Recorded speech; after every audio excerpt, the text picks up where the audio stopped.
کا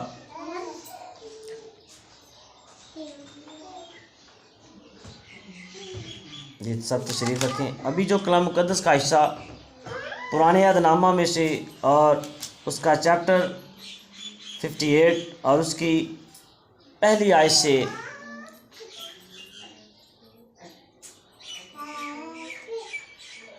یہ 12ویں آیت کی آخر تک کلام مقدس کا یہ جو بیان اس کا مطالعہ کیا گیا، اور اس میں بڑی ہی خوبصورت باتیں حقیقی روزے کے حوالہ سے کی گئی کہ حقیقی روزہ اوپر اس کا ٹائٹل ہے اور نیچے پھر حقیقی روزے کی ساری ریکوائرمنٹ اور اس کی ساری تفصیل اور اس کی ساری تفسیر ہمیں اور اس کی پوری ڈیٹیل ہمیں اس کلام مقدس کے حصہ میں نظر آتی ہے۔ روزوں کے ایام ہے، سب کوئی روزہ رکھ رہا ہے، ہر کوئی روزہ رکھ رہا ہے۔ کسی نے 2 رکھے ہیں، کسی نے 4 رکھے ہیں، کسی نے 5 رکھے ہیں، کوئی 40 کے 40 روزوں کو مکمل کرے گا۔ بہت اچھی بات ہے، خدا ایسا اور کرنے کی توفیق عطا کرے۔ لیکن اب روزے سب لوگوں نے رکھے ہیں، لیکن میں ایک چھوٹی سی مثال آپ کے سامنے رکھ کے روزے کا جو تجزیہ ہے یا روزے کی جو حقیقت ہے اس کو ہم دیکھیں گے۔ جب بچہ پورا سال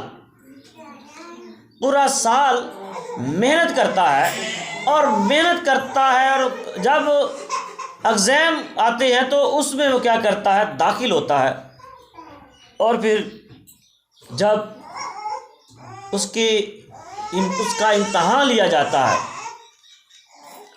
اور اس کا امتحان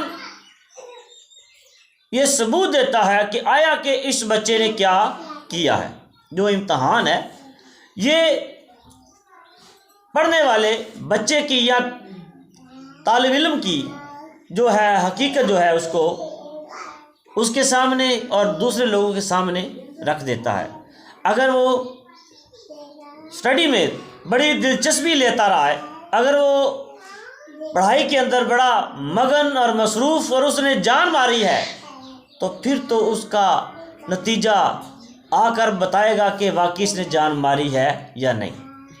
اگر اس نے جان نہیں ماری، بظاہر وہ کتابیں اٹھا کر گلیوں میں، بازاروں میں اور اسکولوں میں گھومتا نظر آیا ہے، لیکن دیکھنے والے اب یہ حقیقت نہیں جان پاتے کہ یہ کتنی محنت کر رہا ہے، کتنی اس نے محنت کی ہے، لیکن اس کی محنت کم یا زیادہ اس کا امتحان جو ہے وہ کیا کرے گا، بتائے گا۔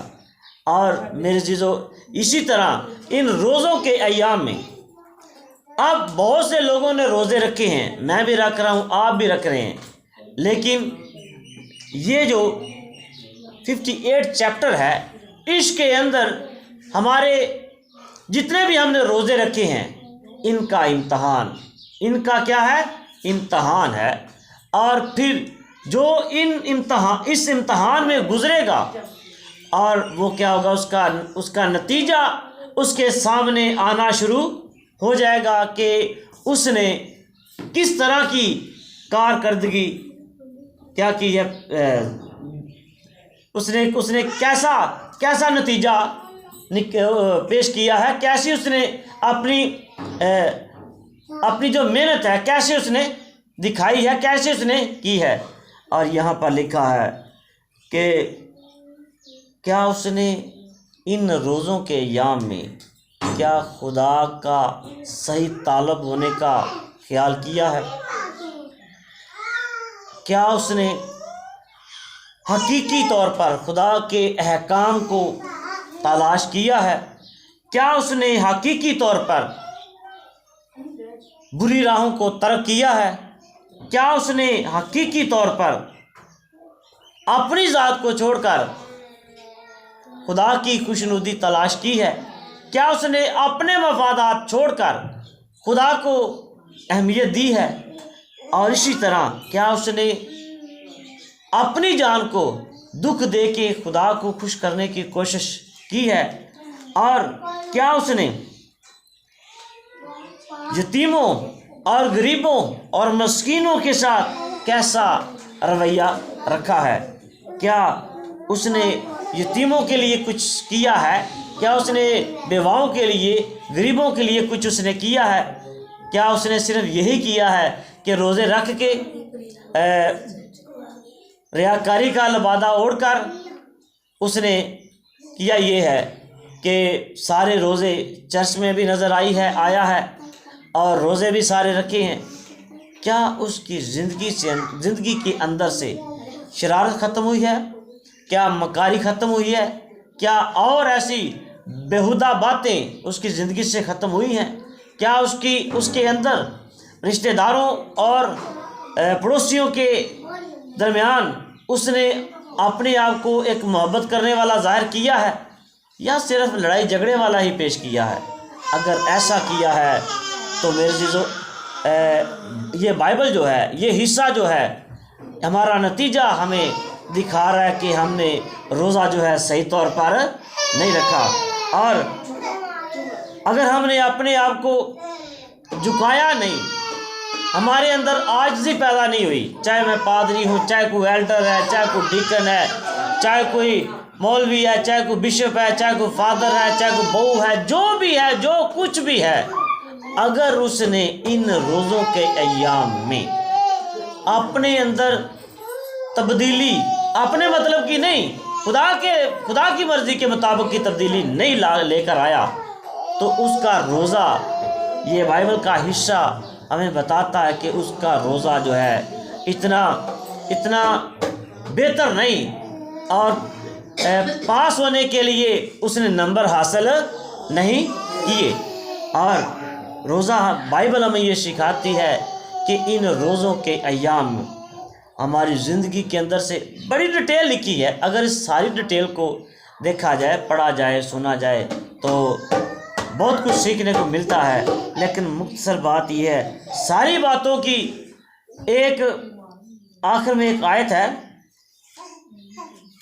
لکھا ہے کہ اگر تو نے ساری باتیں کر لی ہیں، تو نے خدا کو راضی بھی کر لیا ہے، تو نے خدا کی خوشنودی بھی تلاش کر لی ہے، تو نے خدا کی مرضی بھی تلاش کر لی ہے، تو نے برے کاموں کو ترک کر کے اچھے کام بھی اپنائے ہیں، اور تو اپنی خوشی کا نہیں بلکہ خدا کی خوشی کا طالب ہوا ہے، تو اپنی خوشی کا نہیں بلکہ انسانوں کی خوشی کا طالب ہوا ہے، اور تو نے غریبوں اور یتیموں کا خیال کیا ہے، اور تو نے اپنے آپ کو جھکایا ہے، اپنے اندر عاجزی اور انکساری اور حلیمی لے کر آیا ہے، تو جب تو نے ساری باتیں کر لی ہیں، تو نے بھوکوں کو کھانا بھی کھلایا ہے، تو نے مسکینوں کے لیے ان کی بحالی کے لیے بھی کام کیے ہیں، اور تو نے ظلم کی جنزیریں بھی توڑی ہیں، اور ان کے جوئے بندھن بھی کھولے ہیں، اور مظلوموں کو آزاد بھی کرایا ہے، قیدیوں کو آزاد بھی کرایا ہے۔ اور جب تو نے یہ سب کچھ کر لیا ہے تو خدا کہتا ہے اب تیری روشنی جو ہے صبح کی مانند پھوٹ نکلے گی۔ صبح کی روشنی پہلے نہیں پھوٹے گی، صبح کی روشنی پھوٹنے کے لیے جو ریکوائرمنٹ ہے وہ اوپر دے دی گئی ہے کہ ہمیں کیا کرنا چاہیے۔ کلام مقدس کیا کہتا ہے؟ جب ہم اس ریکوائرمنٹ کو پورا کریں گے، خدا کی خوشنودی تلاش کریں گے، خدا کی مرضی تلاش کریں گے، خدا کی فرما برداری تلاش کریں گے، یتیموں اور غریبوں کا سہارا بنیں گے، یتیموں اور غریبوں کی مدد کے لیے کھڑے ہوں گے، اور کیا کریں گے؟ ظلم کے خلاف ہماری آواز ہوگی، ظلم کے خلاف جب ہم کھڑے ہوں گے، تو جب ہم یہ سب کچھ کر لیں گے تو تب خدا کہتا دیکھ تو نے جو ریکوائرمنٹ تھی حقیقی روزے کی تو نے پوری کر لی ہے۔ اب خدا کا کام شروع ہوتا ہے۔ پہلے اس حصے میں پہلی آیت سے غالباً ساتویں آیت تک یہاں پر خدا کی ریکوائرمنٹ ہے، خدا ایک ڈیمانڈ کر رہا ہے۔ تو جب ہم ساری ساتوں آیتوں کے اندر سے ہم پاس ہو جائیں گے تو 8ویں آیت کے اندر خدا کا ایک انعام شروع ہو رہا ہے، ایک انعام شروع ہو رہا ہے، اور ایک انعام کیا شروع ہو رہا ہے کہ اب تو نے یہ ساری باتوں پر عمل کر لیا ہے، اب تیری روشنی صبح کی مانند پھوٹ نکلے گی. یعنی کہ تیرا جو حق ہے وہ کسی بھی صورت میں، کسی بھی حالت میں تیرا جو حق ہے وہ تجھ سے چھینا نہیں جائے گا، اور تیرا کوئی جو گفٹ ہے کوئی چھین نہیں سکے گا، تیرا جو حصہ ہے کوئی دبا نہیں سکے گا، کیونکہ تو نے خدا کو راضی کیا ہے. اور اب تیری سرفرازی اور تیری کامیابی اور تیری کامرانی اور تیری خدا کے نزدیک قربت کو کوئی بھی روک نہیں سکتا، کوئی بھی رکاوٹ نہیں ڈال سکتا. اور خدا کہتا ہے کہ تو نے سارا کچھ اچھا کیا ہے، اور اب تیری روشنی صبح کی مانند پھوٹ نکلے گی، اور تیری صحت کی بحالی ہوگی، تیری صحت بھی جلد بحال کی جائے گی، اور پھر تیری صداقت تیری ہراول ہوگی، اور خداوند کا جلال تیرا چنڈاول ہوگا. اور تب تو پکارے گا اور خداوند تجھے جواب دے گا، اور تو چلائے گا اور وہ فرمائے گا کہ میں یہاں ہوں. یہ ہے حقیقی روزے کا انعام، یہ ہے حقیقی روزے کا انعام. لیکن جب ہم حقیقی روزے میں سے گزریں گے تب ہمیں یہ انعام ملے گا. لیکن اگر ہم روزوں کے ایام میں اس 7 جو آیت مبارکہ ہے، 7 جو آیات قدسہ ہیں، 7 آیت مبارکہ ہیں، اگر ان 7 آیت مبارکہ کے اندر ہم کمزور نظر آتے ہیں، فیل نظر آتے ہیں، تو پھر یہ جو 8ویں آیت ہے لکھا کہ تیری روشنی صبح کی مانند پھوٹ نکلے گی. لیکن یہ اگر جو ہم ناکام رہنے والے لوگ ہیں، روزے میں فیل رہنے والے لوگ ہیں، یہ پھر بات ہمارے لیے نہیں بلکہ ہمارے لیے سزا کی بجائے کیا ہے؟ جزا کی بجائے کیا ہے؟ سزا ہے. خدا کی خوشی کی بجائے خدا کی ناراضگی ہوگی. لیکن اگر ہم نے خدا کو خوش کرنے کے لیے پوری اس تعلیم پر عمل کیا ہے تو پھر دنیا کی کوئی طاقت اس بات کو ہماری زندگی میں آنے سے نہیں روک سکتی، کیونکہ ہم نے خدا کے حضور پوری محنت کی ہے، پوری عبادت کی ہے، پوری ریاضت کی ہے. اور وہ عبادت اور ریاضت کا نتیجہ یہ ہوگا کہ ہمارا خدا ہمیں انعام دے گا، اور وہ انعام یہ ہوگا کہ تیری روشنی صبح کی مانند پھوٹ نکلے گی. تو میرے عزیزو، ہم نے کیا کرنا ہے؟ ہم نے ان روزوں میں اگر ابھی بھی کمزور ہیں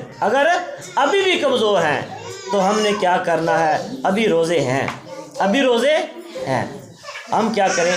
اپنی کمزوری کو بھانپ جائیں، اپنی کمزوری کو اس کی کیا کریں؟ اس کی جانچ پڑتال کر کے اس کو ختم کرنے کی کوشش کریں. اگر نہیں ہے تو اور خداوند کی شکر گزاری کریں اور بہتر ہونے کی کوشش کریں. تو یہ وقت میرے اور آپ سب کے لیے جتنے قرآن کی مقدس ہیکل میں ہے، آج سنڈے کی عبادت میں ہمارے لیے لمحہ فکریہ ہے، سوچنے کی گھڑی ہے، سوچنے کا وقت ہے. تو خدا ہم سب کو اس کلام مقدس کی روشنی میں بہتر ہونے کی توفیق عطا کرے، ہمیں اپنی قربت عطا کرے، تاکہ ہم خداوند کی مرضی کے مطابق پائے جائیں. اور خداوند آپ کے ساتھ ہو، خداوند آپ کو برکت دے. آپ سب کو آج کے پیغام کے وسیلہ سے، کلام کے وسیلہ سے برکت دے. آمین. سلام جی سارے.